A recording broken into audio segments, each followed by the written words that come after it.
You already said you want a divorce. Then you confused Paige a little bit and said that you're scared of falling in love with her. And now you're saying you want her to meet the mother of your child. Why? Hey guys, welcome back to my channel. If you're new here, I tend to do reviews and reactions to things on the news, politics, things like that. Tonight, I am doing a review on Married at First Sight. Yes, I am late to the season, but I do have one episode review previous to this, and I'm gonna try and write it out into the end. But Lord, I've never watched a season of this prior to this one. I've heard this is the craziest, and I can see that. I can only imagine a show topping this craziness, especially with Chris and Paige's relationship. I have my notes on the side. So if you see me look over, I'm trying to look at my notes to go in chronological order to try and digest everything. So let's get into it. We have 6 weeks until decision time, and everyone's gonna see each other's families and friends because each marriage group has their little housewarming party at their houses. Each housewarming party goes a little bit different from the other because some people's friends are either maybe more willing to talk to them, maybe more families are a lot more willing to kind of let them into their family. It's a little bit different, but let's just get into it. They've only been married for 2 weeks. 2 weeks. And Paige and Chris have gone through what they have. It's still kind of surreal that this has only been 2 weeks in quarantine time. Maybe things are a lot more amplified because they're only like really with them. There's not so much outside contact aside from the other couples and the pastors that are in the episode. And then we see Brianna and Vincent for the first time since the last episode. My understanding, and maybe everyone else's understanding, is that Vincent left and then come back, but he actually came back. He said that he went to the parking deck and realized that, hey, it's not only me in this, I am married, I have the dog as well, like it is a unit, we're a married couple, I cannot just leave her like that. And apparently he came back and apologized for everything. She also apologized as well, so I wouldn't say I hope this is like their last argument because they're married, arguments happen, but I hope that this is the last time that he tries to walk out without having like a genuine conversation, like what happened, like maybe try to get a consensus, like a married couple. Like I'm rooting for them. I really do think they'll do really well and that they can last outside of this. Maybe there's a lot more pressures when you're on camera and like off camera, they'll be a lot better, but who knows. Virginia's out of town, and apart from that, Eric is taking care of her dog and he runs into Ryan, who is walking Clara's dog. And I just kind of still, every time I see Ryan, I'm just thinking, I don't really see his personality too much. He could be a really relaxed, chillaxed person, and that's not really like good TV in that sense. But I'm like, where's his personality? Like, who is he as a person outside of the marriage? Even with the marriage, I'm not gonna say like he's only like one entity with Clara, but I just don't see too much of him, and it's hard to kind of read him and say like, is he into the marriage? Is he into this process? Like, what is he gauging? Especially because Clara in this episode and the previous episode is kind of complaining about their lack of physical intimacy. Eric is saying he's missing Virginia because she is gone. He's kind of like wondering if she's gonna miss him or not. And he's saying that he feels like he's stepping on her toes. So he gets kind of annoyed during their conversation. I'm like, isn't it too early to feel like you're stepping on your wife's toes? Again, I know this is not the normal marriage where you're like having like the genuine process and like you're actually in love, but I feel like it's a little bit too early to already be annoying someone, even though like they are with each other 24/7. So it's a little bit more amplified. But I'm like, it's a little too soon for that, no, but I don't know if it's due to their age difference. I don't know if it's due to their life differences because you know that she's more of a party drinking girl and he's more of like, I'm grown, I'm in my career, I'm trying to have a family. And like, I'm not gonna say she's not on the same page with him in that, but like they're in two different spaces in their lives. So it's gonna be kind of interesting to see if they can mesh that together or not. We see Chris and I am instantly annoyed at him, and the reasoning, you already know the reasoning because everything he's done with Paige, and he's talking to the pastors and giving them the rundown of what happened, starting from when he got married and he said, oh shit, at the altar, to maybe starting out the marriage and how he wasn't initially attracted to Paige or ever, and how he assumed that sex was gonna help their marriage, and that as time went on, he found out his ex-fiance was pregnant, ended the marriage with Paige, and now here they are. The pastors were saying like, hey, that was selfish of you. Hey, you need to go back. That's a good woman. You can save the marriage. I'm like, this man ruined the marriage when he came on this TV show. Like there was no salvaging it. He should have just never signed up. He had sex with his ex-fiance who he was engaged with the same year and got her pregnant. Not saying he knew that, I'm not saying it was deliberate, but it's just like, there was never any saving it. This man just never needed to be on the show, and Paige deserved better. That's all I have to say. What was kind of disrespectful and annoying is that as the pastors were actually talking to him and trying to get him advice, he was on his phone, and I was peeping that at first. I was like, okay, he's on his phone, is he even listening to them? To the point when he eventually like, yeah, I'm just not listening to you guys. Like, I'm done with this conversation. Are you guys good? Are we ready? I'm like, he's done this multiple times, maybe not as deliberate, or he like mentally exits the conversation when he's on camera. And it's so rude because he's just so open with them. Like, do you not have any respect for the people who they're giving you advice? It's not like they want to do this. I'm gonna say it like that because they probably weren't expecting this much chaos from him within 2 weeks, but the man don't care. He has no respect for these people, obviously. We see Haley meet up with her friend, and she's very transparent about her relationship with Jacob and how she just isn't fully there, but she's trying, and her friend's saying that she is trying and like understands where she's coming from. Like there's maybe an opportunity for them to actually blossom and have a relationship. I just still am firm on the thought that like it's just not going to work, and it just seems like she's not really there and not really ready for a relationship with him, let alone a marriage. Again, she is the woman who said she has been single for 7 years and then got married. I'm not saying you need to be in relationships like right before you get into marriage to be ready for it, but just the way that she's portrayed on TV just seems like she's not ready. That's just what my perspective is, but I hope the best. Again, they don't really have like argument. Well, they did actually. They don't have like Chris and Paige. I don't want to compare them because they're completely different spectrum, but I don't know. I just feel like they're very different in the sense like he's very 80s and neon, and she's just very chillax and not so much PDA and like physically like showing all that, because that's what he said he wants and needs. And she's like, I'm not really into that, especially this early. But I'm like, it's been 2 weeks and you're married. Like, what is early for you guys at this point? Next, Eric is talking to his friend saying that she's extremely independent and he doesn't really know if like that's right for him and like if they really mesh well or not.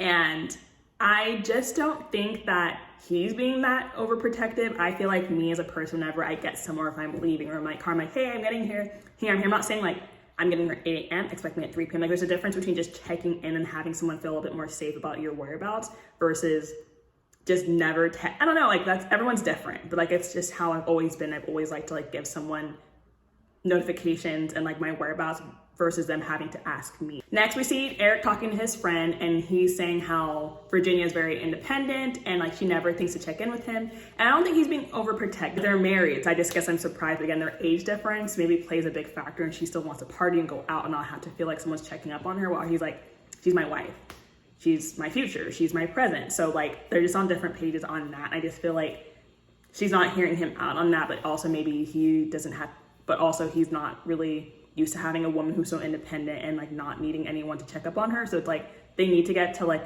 an equal level, obviously, but just for them to get to that point, I don't know if they could or will, but we'll see. We see Vincent talking to his friend about his marriage, and he's basically trying to give him the rundown of the argument that happened with Brianna the last episode, where she kind of made fun of him about the whole champagne situation and how he walked off, and his friend's like, that's what happened? Like, was that worth an argument? He's like, yeah, like it kind of was disrespect. And his friend's like, can I be honest with you? I don't know if that's disrespectful. I feel like you were just trying to amplify things. It wasn't that deep. She is a good one. Like, don't lose her. Like, I just don't think it was worth an argument or anything that big. Like, I just think that maybe you need to, I don't know if he said put your pride down. That's kind of how I took it. And like, just relax. Like, it's good. You guys are good and you're a good couple. Don't let little arguments like that, or maybe the way that you are strong in your ways, ruin your marriage, because you have a good thing going and potentially could have a really good thing in the future. And Vincent didn't argue with it, because I'm sorry, anytime we see Chris on the scene, he's always arguing, he's always shutting down, he always tunes people out, and they're trying to at least tell him something. Whereas Vincent looked like he was actually digesting the information that was given to him, and I really liked that. The girls meet up, excluding Virginia and Paige, because you know Paige is essentially removed from this process, and Virginia is away on a trip for, I think, someone's wedding. And the guys meet up, excluding Chris, because obviously, again, Chris is out of the process, or at least he's attempting to be. The girls are talking and sharing their stories, and so are the guys. The only really main takeaways from the conversation was from the girls, and Clara saying that they haven't had sex and they were slow to kiss, and she's very sexually frustrated. I thought that they mutually were taking things slow, but it seems like it's more on his end, and I don't know why. I mean, I don't know in his head, so it's not like I could have an answer, but it's just like, y'all are married, you're living together, you're married, so I guess that's at that point when you would probably have sex. So it's like, what are you really waiting for? But if it's not there, maybe that's what it is. You need to be honest with her, because she's kind of like waiting on it and it looks like it. I know this is pre-filmed, but just like from it going in episodes and sequence, I'm just like, what are you really waiting for at this point? I don't really know. And I'm like, I hope they get there, but I've been saying this, they seem more platonic than romantic to me, because I understand you need to have a friendship to start like a real relationship and have like a good foundation, but it seems more platonic to me than anything. Virginia gets home and Eric is super excited to see her, and she's super excited to see the dog. And she just seems very like, yeah, like her face is like kind of quenched most of the time. I don't know if that's the right word, but if you know what I'm saying, she's kind of like, yeah. And he's like, yeah, I was just hoping you missed me. I don't know if you did. I'm gauging that you did. I'm glad that we communicated the way we did. We like texted every hour. And she's like, yeah. And I'm like, girl, I feel like she's tapped out. I don't know if there's things we're not seeing, and maybe he is controlling and he is very demanding, and she's just like pulling away due to that. I feel like if someone's on you that much, you do not like it, you're gonna pull away. And she's just like, yeah, I don't know if I'm into it in that sense, but I'm not saying she's ready to divorce him if that's what she wants, but I just don't think she likes him being like that, and that's just him, it seems like. So I feel like if she doesn't like it and he doesn't like her being with her guy friends all the time, it's not going to work. But I don't really know how they can find a medium when she really wants to party and go out and be young, and he's like, I want a wife who's home and not with guy friends sleeping on their couches. Then we see a little glimpse of Paige and Chris. Chris calls Paige and it's like, hey, I want you to meet the mother of my child to like get clarity. You already said you want a divorce. Then you confused Paige a little bit and said that you're scared of falling in love with her. And now you're saying you want her to meet the mother of your child. Why? Like, what's the benefit for Paige or the mother child? The mother child sees the person you were married with for 2 weeks due to a TV show, and Paige sees the mother of your child, the person that you left her for because you got her pregnant, even though you agreed to go on this process. And you probably were well deep into this TV show process when you... It just sounds like chaos. Don't know what the objective is. I say this about 100 times, but I don't get it. When we get back from the commercial, we see Clara and Ryan in their house, and Haley and Jacob getting ready for their party as well too. Jacob is a little too open to me and is admitting to her friends that they had a communication breakdown and started divulging a little bit too much. In my perspective, they're not his friends or hers, so either way they're gonna be a little bit biased to anything he has to say on another perspective, like, hey, Haley's this, Haley says, which is good if they're her friend. But I'm just like, it'd be really weird if I'm hearing my friend's boyfriend or husband venting to me like I'm gonna be sticking up for her. I'm gonna be like, okay, like what are you really saying? But you know, he does it anyways, and I feel like he's confident in it, like go him, but I just wouldn't have done that in his shoes, if that makes sense. When Haley was talking to Jacob's friend, she was saying that what they bond over is having dogs and they're dog people. I feel like there needs to be a little bit more there, like I really like him, or he's funny, or I'm attracted, like dog people, like what happens when the dogs are removed? Like, is there anything there? Like, is there anything there for you two to like bond on? Probably not, and I feel like they need to like address that before they decide to stay married longer than this and just kind of hurt both themselves in the process. It's just me. We see Eric and Virginia's housewarming party, and her drinking is just a little cringeworthy to me. I'm sorry, I never drink like that. I'm the same age as her. I just never been into it that way, and I just don't think it needs to be her personality or like a deal breaker for her to like, I don't want to be with him anymore because he doesn't want to drink. Like, no, like that's drinking profusively. Like, that's a lot to me. And what was confusing, and I was like shocked when her friend pulled him outside. It's like, hey, I want to talk to you. I'm like, all right, here's one of her many guy friends. Like, where's this gonna go? And the guy friend's like, she's a badass, she's a good woman, she's confident, like don't be too controlling. I'm like, okay, so obviously she's vented to her friends and painted him in a bad light already, because imagine your friends telling, no, your wife's friends are telling you that she doesn't like people who are too controlling. That's obviously kind of referring to like what she's already said about him to him.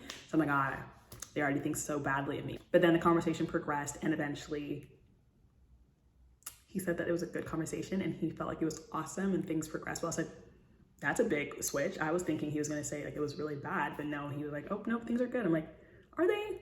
Or you're just really trying to stick up for everything that has to do with Virginia, which you should because she's your wife, but like you need to be firm on this and just be honest with yourself and just saying, I guess, just not working. We eventually start to see people show up for Clara and Ryan's housewarming. The only really main thing that was really awkward to me is that when Clara poured shots for him and everyone, Ryan actually participated despite him saying he doesn't drink too much. But then he made a comment saying like, Clara, they're too tall, after saying that they got in an argument previously due to Jello shots and him not taking it. And she just kind of has like a problem with him, like having an old man's mentality about him going to sleep too early, him not wanting to drink with her. I'm like, I mean, is it really a flaw? Like, let him go to sleep. He doesn't drink, like you can drink with your friends. Like, it's not really judging you. He just doesn't want to participate in that activity, but he could still be your husband and like your best friend. But I feel like that's almost the Virginia mentality about the like, he's not drinking with me, he's not participating in the party. I'm like, that doesn't mean they're not a good person. Like, that's just one little aspect.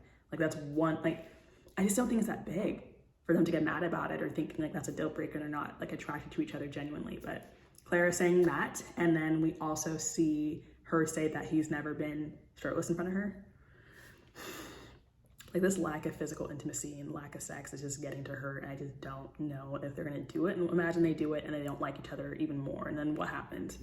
Like, I don't know. Like, I don't know what can really salvage it for them.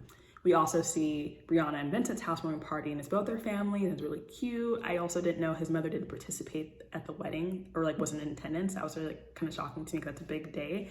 But said if she wasn't there, and it was just really cute. They were all laughing, it was really giggly. Like, it just seemed like there was a lot of approval from both sides, and like their families meshed together, and I really liked that. And like, there's nothing to report in the sense of like drama, like it was just good. And then the last part of the episode. we see Paige and Chris and the mother of Chris's child. Paige was laughing and smiling. I don't really know why. I'd have been crying and pissed and fighting. I don't fight, but, and I'm confused. Like, what was the objective of this meetup? He said that it was for clarity, but like clarity how? The wife already know, or I don't even know what she is. The mother of the child already knows that he was married. Paige knows that his ex-fiance is pregnant. Okay, like what more does there need? Like what more conversation needs to be had? Like we both are very aware of the consensus. Like it was bad on either part. Like everything's just really bad. And Chris is the root of everything, obviously. I just don't understand it. And then what kind of went is when Paige is like, yeah, there's even a point I thought I was pregnant. And then the mother of the child was like, pregnant from who? From Chris? And I'm like, I don't know if it's because of the timeline. I mean, I guess it's only been 2 weeks that they were married. So she's shocked that like it took them getting married and then also in that, but like also they're married. So what did you expect they were doing? Imagine watching the show back and realizing that he's been having sex with her apparently every other day, according to Paige. And I'm like, this is just awkward. Like I was just like, I was actually screaming and clapping because I was texting my friend when I was watching the episode and I'm just floored. And then Paige was almost like, oh, I thought I was gonna step in for a mother role. But then like, I know I need to pull back. And the girl was like, oh, by the way, me and Chris are not getting back together. And I'm like, I thought he left Paige to be with homegirl. And now homegirl is saying they're not gonna be back together. I'm not saying I'm not blaming homegirl, but like obviously Chris is lying somewhere. There was lack of transparency on, I don't know where. I don't know if he did it as a lie to get out of marrying Paige. I don't know. And then Chris was like muttering under his breath. He was looking at the ceiling for some reason. He was saying Paige was being rude. He said he was ready to go eat. He was like removing himself from the conversation for the 100th time since being on the show. Like clearly this man is not meant to be on this TV show in the first place. Like he just, Paige deserves better. That's all I have to say. Paige deserves better. And also the mother of the child deserves better because obviously Chris is not a great person. That was the review. Like, he's a bad guy. He's a bad guy. But yeah, let me know what you think of the review and the episode and see y'all on the next one.